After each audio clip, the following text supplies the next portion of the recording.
My name's Chris Beatty, and I have a pen pal named Haywood Fudd. Since September 2024, the two of us have been exchanging letters to one another about everything and yet nothing at all. It took us over a year and a half and 50 exchanges until we finally met in person. And when that happened, I decided it was time to share these ramblings with the world. This is Letters to Haywood Fudd. This story is about reaching the pinnacle of human transcendence and accidentally eating a weird plant. October 16th, 2024.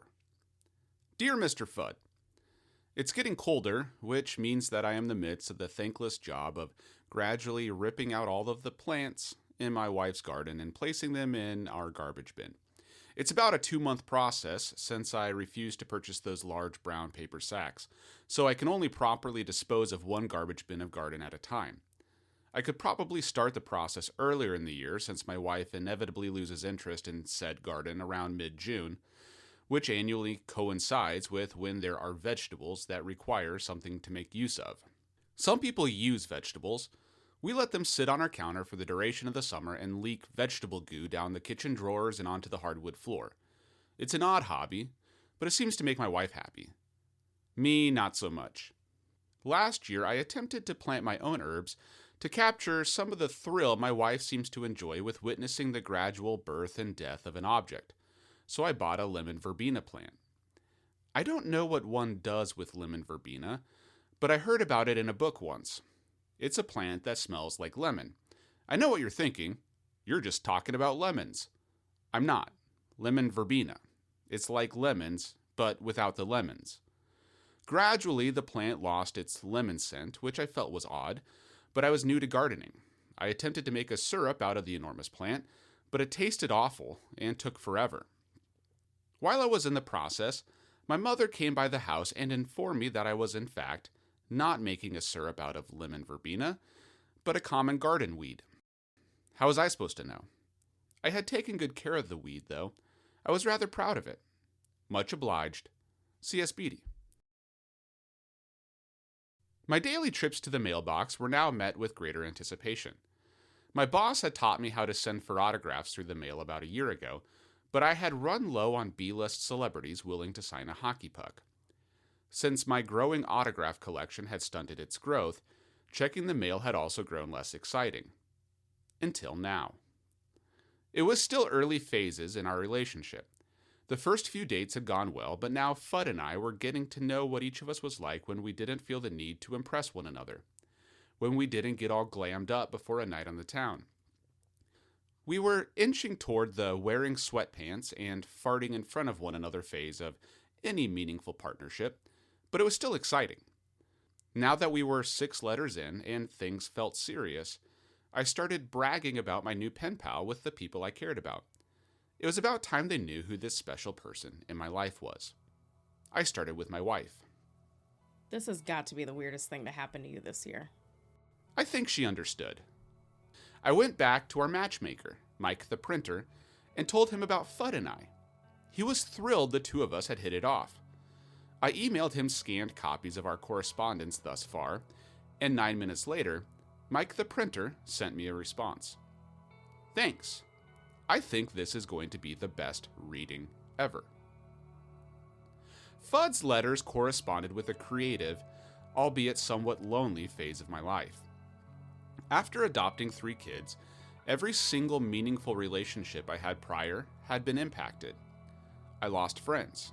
I felt estranged from the people who supported me before becoming a dad. Meanwhile, trying to become a dad to a 3-year-old, 5-year-old, and 8-year-old who didn't speak the same language I did and had never had a meaningful relationship of their own. No one in our new family knew what this thing was supposed to look like or what to do with one another. There were only a few constants between the before and after of this abrupt life transition, but one was my boss. He had always been in my corner, even if it meant giving me life advice that was counter to what he probably should have said as my employer. He taught me life was short.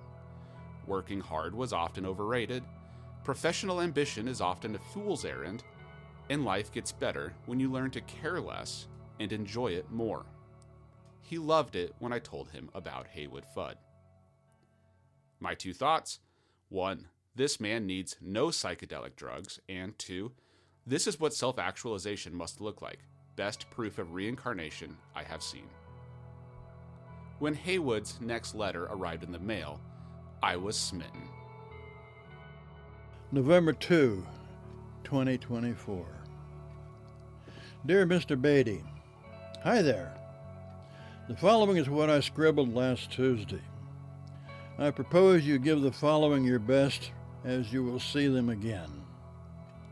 Bliss is a blooming word that is used primarily to describe happiness.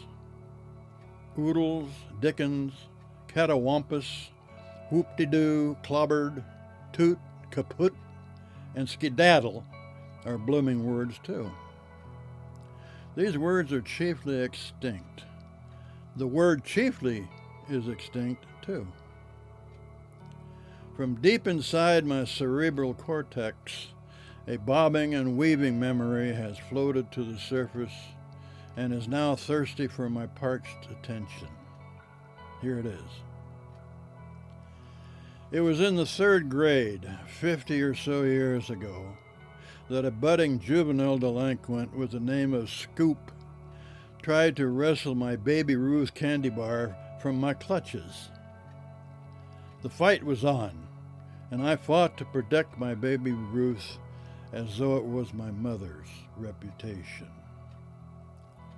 We brawled similarly to the lyrics in the 1969 hit song by Johnny Cash titled A Boy Named Sue, which goes thusly.